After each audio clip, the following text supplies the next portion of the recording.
మామా, every month salary వస్తుంది, కానీ మంత్ ఎండ్కి చూస్తే అకౌంట్లో జీరో. ఇది నీ ప్రాబ్లం మాత్రమే కాదు, తెలంగాణలో, ఇండియాలో చాలామందిది సేమ్ సిచ్యువేషన్. ఇలా నేను నీకు 3 రూల్స్ చెప్తా. ఇవి ఫాలో చేస్తే సేవింగ్ స్టార్ట్ అవుతుంది మామా. సరే మరి షురు చేద్దాం. ఈ వీడియోలో నేను నీకు ఏం చెప్పబోతున్నానంటే, శాలరీ ఎలా డివైడ్ చేయాలి, సేవింగ్ని డైలీ హ్యాబిట్గా ఎలా మార్చుకోవాలి, అండ్ మంత్ ఎండ్కి మనీ మిగిలేటట్టు ఎలా ప్లాన్ చేయాలి. మస్తు సింపుల్గా, ప్రాక్టికల్గా చెప్తా మామా. లాస్ట్ దాకా చూడు. ఒక సాలిడ్ టిప్ ఉంది, మిస్ అవ్వకో. మస్తు మ్యాండేటరీ రూల్ ఇది. విను. నీకు కుదిరినప్పుడు సేవ్ చేస్తా అని వెయిట్ చేయడం, ఈ థింకింగ్ రాంగ్ మామా. కరెక్ట్ వే ఏంటంటే, శాలరీ రాగానే ఫస్ట్గా సేవింగ్ చేయాలి, తర్వాత స్పెండ్ చేయాలి. ఇది pay your self first rule అంటారు. సపోజ్ నీ శాలరీ 30,000 రూపీస్ అనుకో. శాలరీ రాగానే 3,000 రూపీస్ అంటే 10% సేవింగ్ అకౌంట్కి ట్రాన్స్ఫర్ చేసేయి. ఆటోమేటిక్ ట్రాన్స్ఫర్ పెట్టు, సో నువ్వు చూడాల్సిన అవసరం ఉండదు. మిగిలిన 27,000లో మంత్లీ ఎక్స్పెన్సెస్ మేనేజ్ చేయి. సింపుల్గా ఉందిగా మామా. నెక్స్ట్, ఇది బాగా ఈజీ రూల్ మామా. నీ శాలరీని 3 పార్ట్స్లో స్ప్లిట్ చేయాలి.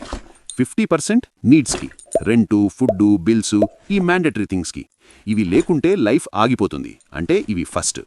30% వాంట్స్కి, షాపింగు, ఈటింగ్ అవుట్, ఫ్రెండ్స్తో ఔటింగ్స్, ఫన్ స్టఫ్కి.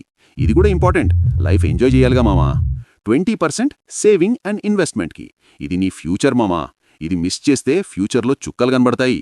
20% కూడా సేవ్ చేయడం కష్టమని ఫీల్ అవుతున్నావా? ఓకే, 10%తో స్టార్ట్ చేయి. హ్యాబిట్ ఫామ్ అయినాక స్లోగా పెంచాలి. చిన్న స్టార్ట్, పెద్ద రిజల్ట్ వస్తుంది. దీన్నే 50-30-20 రూల్ అంటారు.